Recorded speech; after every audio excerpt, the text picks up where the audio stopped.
Jodak mag Giribe mantiere gwenge gweko mag Suna West e kaunti no ma Migori, mabende osebedo koda achiedh nade mag pi kuom thuolo malach, bende gisanieri koro biro winjo wega ponono ni yawo mag Giribe ibii tiek ger e kind thuolo mar higa achiel mabiro.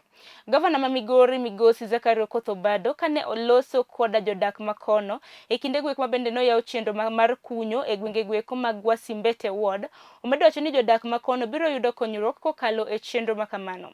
Giribe dam biro chopo dwach jokanyo maromo 1,260 modak e gwenge gweko mag Suna West, kaachiel koda jodak mag udi maromo 6,300 mawuok e gwenge gweko mag Kuria.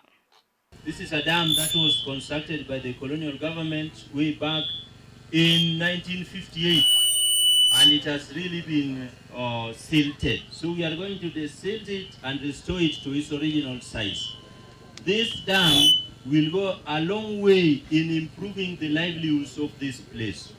We intend to use the waters here for doing potato irrigation. And already we have a potato processing factory in a place around here called Getonganya. So if the farmers here will embrace our ideas and turn into productive farming of that potato, obviously their livelihoods will change. We are here to change lives.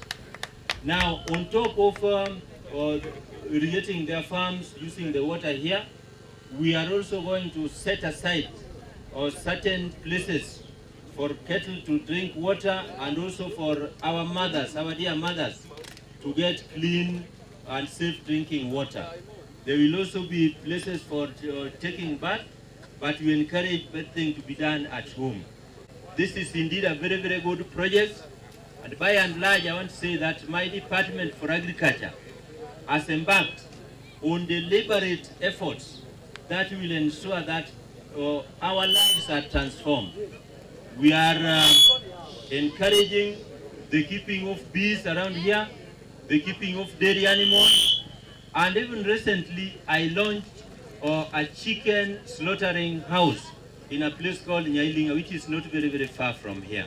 So the county government of Migori is right on course and causing visible development changes in the place.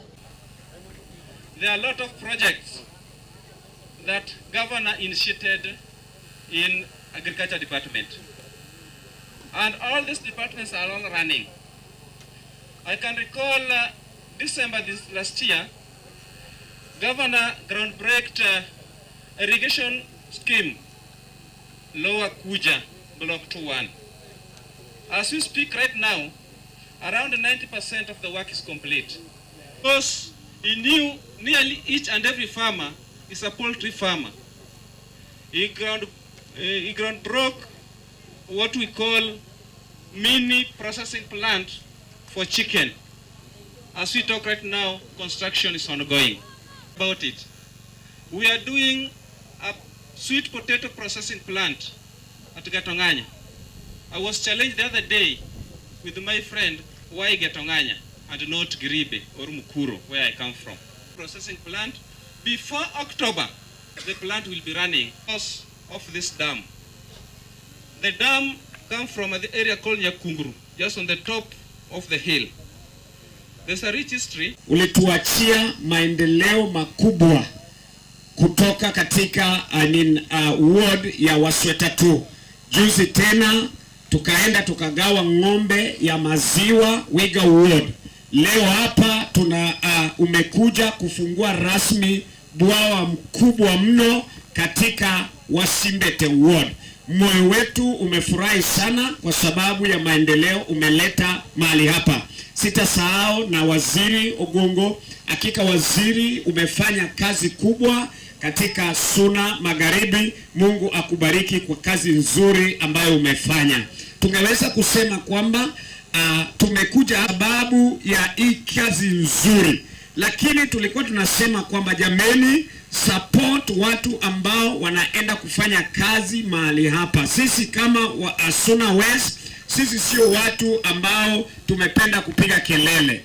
Tukiletewa maendeleo kama haya, tafadhali hakikisha kwamba umesupport. Ukiona mahali ambayo haiendelei vizuri, ofisi yangu iko wazi. Umeona governor amefungua rasmi kuchimbwa kwa bwawa hili. Hivyo basi mahali popote upo, niongee kwa Kiswahili maana hii kitu inaenda sehemu mbalimbali, nimeambiwa hivyo. So hivyo basi ukiwa mahali hapa, support hii kazi. Unajua kuna wengine hata maendeleo ikikuja bado wanaleta tu siasa. Mara hapana. Kama governor ametuletea maendeleo kama hii, hakuna siku hata waziri Ogongo atachukua bwawa hii kupeleka kwingine. Sasa sio siasa, hii ni ya Ogongo, hii ni ya Ndiege, hii sijui ni ya Masara, hapana. La pia Waswahili walisema mgala mwe lakini haki mpe.